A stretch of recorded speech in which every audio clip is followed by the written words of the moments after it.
Welcome to Markets Now. I'm Michelle Rook with Jim McCormick with agmarket.net. Well, post WASDE, we are seeing the grain trade mostly higher, except for a few of the wheat contracts over in the livestock, cattle higher, hogs mixed. And let's kind of digest this report or analyze this report, Jim. First of all, soybeans at 220 million bushel ending stocks figure unchanged from last month, and the pull down in global stocks, kind of a victory, right? No doubt about it. The bean market is reacting very positively to it. Those, like I said, the yield was lower than trade is anticipating. The ending stocks are lower than anticipating. And you're right, though. The world number, I think, is the biggest surprise. To see that big of a drop, revision, a world number, I think definitely got to trade's attention coming into the report. Coming into this report, Michelle, there was talk that the funds are actually short beans. This report may be enough to scare them right back into a little bit of a net long position. No doubt. So as a result, do you think that we may have put a low in? We hit new lows for the move this morning and we're pretty oversold here. So will this forge it? I think there's a very good opportunity that this low is being put in. There is a seasonal bias to put the low in this time of year. Now you got a tighter ending stock situation here in the United States and what the trade was trading. Like I said, the world numbers are tightening. The weather in South America is still far from ideal. So hopefully this is a good day to put the low in. Yeah. And will the trade mentality be that the crop could get just even a little smaller from here or not? I think that is what you're going to hear, Michelle. I think in general, when the crop gets smaller in October, there is a slight bias for it to get a little bit smaller down the line. And that makes sense to me when you look at the crop ratings. The crop ratings are actually lower than last year at this point in time. And this yield is just right pretty much on top of last year's national yield. So I think, the ratings would suggest this crop could get a little bit smaller down the line as well. Okay. Let's talk about corn. Lower yield. Ending stocks were lowered by 110 million bushels. So is that friendly or not?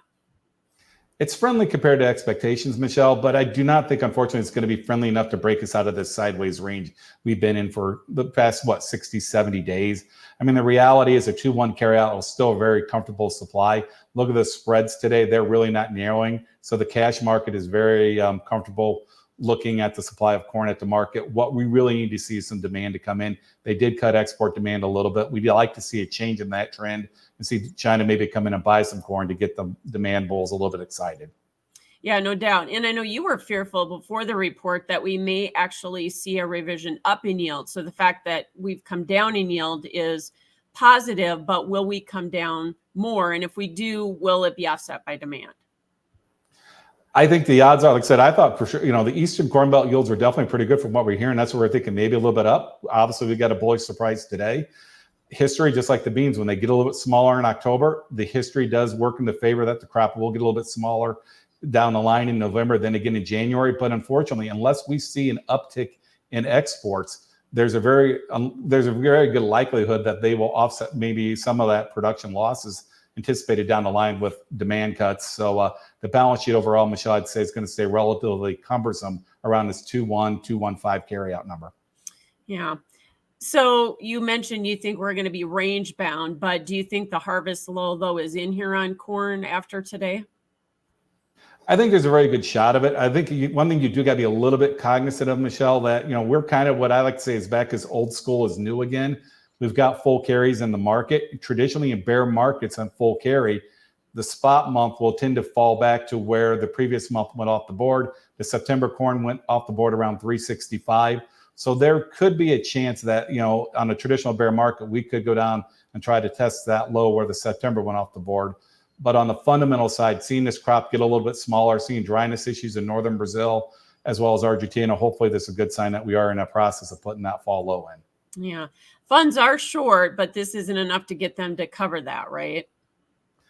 In my opinion, unfortunately, no. I mean, like I said, you're looking at a big carry market. It works in the fund's favor. I mean, they'll essentially eventually get out of these December contracts and turn around and resell March contracts at a 15-cent carry. So it's relatively easy money for the funds to play the short side of the market when you're in a full carry market. So I'm not sure what's going to be there to get them. The numbers today, there was nothing there I saw that would get them to exit that short, unfortunately. And wheat ending stocks were actually increased by 55 million bushels on a domestic basis. Global ending stocks were not changed that much. So is this kind of a bearish report, you think, overall for wheat or not? I'd call it bearish neutral. I think nothing shocking. I mean, the reality is we've had been competitively priced on wheat, really. anytime recently. We did sell a little bit of wheat to China. We need a game changer, Michelle. We need somebody to come in and aggressively buy our wheat. The other thing we do need to keep an eye on, though, the wheat market, obviously, we know had a lot of volatility the last couple months or the last couple of years due to what's going on in the Ukraine. That's still going on. Now you got the fighting going on in the Middle East. Whenever you've got political conflict, when you've got wheat involved as you feed the world, that's a major staple for the world to feed people. It could explode higher at any moment with the right headline. Not only that, but are we at a price that's low enough we're starting to be competitive, maybe see a little bit of demand stimulated? I think we're starting to. I mean, there were reports we saw earlier that China came in and bought one boatload of wheat, or, so they're starting to snoop around. We'd like to see a little bit more of it to happen, but we, the reality is the higher dollar does really is really a drag on our wheat export business. Yeah, no doubt. So what is the next focus for these markets here now that we're past the WASDE? You kind of mentioned South American planting, weather, some of those things. Talk us through that. I think it's going to be there's two things. It'll be the macro front. We kind of had to keep an eye on what the funds will do with what's going on with the inflationary aspect. On the grain side, Michelle, I think the focus will really start to attention will shift to South America. Southern Brazil is too wet. Northern Brazil is too dry. Parts of Argentina are still too dry. That's having an impact. They're trying to get that bean crop planted. The beans get planted late. Potentially that'll get the corn planted late. A couple of years ago, the Brazil had a very small safrinha crop because they ran out of water. So we need to keep an eye on the planting pace in Brazil. The other thing we need to keep an eye on is Northern Brazil. Like I said, they're dry. Their rivers are running low just like ours. And that could actually open the door for more bean exports that we normally would maybe lose to Brazil since they can't get it out of their ports effectively. So definitely some storylines to keep an eye on. And in the livestock futures, both cattle and hogs have seen some pretty massive fund liquidation the last couple of weeks here. What do you see ahead? Are we going to stay range bound in both of those markets too? I think we're going to be range bound. On the cattle, it's a battle between the relatively tight supply versus weakness in the economy. People worried about the consumer demand at this point in time. So I think in general, it'll keep us more in a range bound trade. CPI numbers out this morning a little bit higher than expected. Does that also kind of work in the negativity of the meat sector just because there's thoughts that we're going to stay higher longer now on interest rates, or what? I think it's exactly what it is. I mean, the odds of them raising interest rates, Michelle, I think are relatively low at this point because we are seeing some cracks in, home sales, automobile sales, stuff like that. We also have that union strike going on for the automobile workers, which is slowing down the economy. So, the consumers are what we really need to watch and see. And I'm a little bit leery that this market is trying to turn. The consumers drive the economy. 70-80% of the GDP is consumer spending. So as they start pulling back, it'll have a negative effect on demand all the way across the spectrum.